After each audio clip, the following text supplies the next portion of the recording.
Ang ulam namin ng hapunan, dami niluto ng ginisang munggo. May chicharon at saka dahon ng ampalaya. Alright, yan po. Dinamihan na para maano kasi nagpapuluto si Bayaw.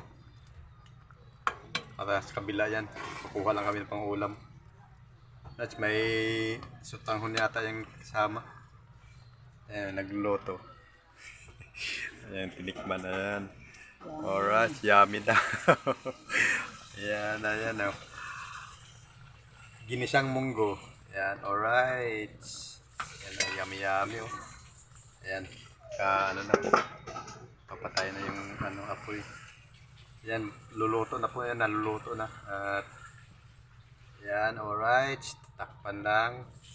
Tatakpan na natin. Ayan na.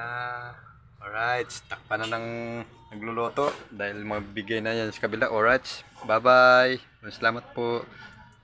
Yummy yummy, ginisang munggo.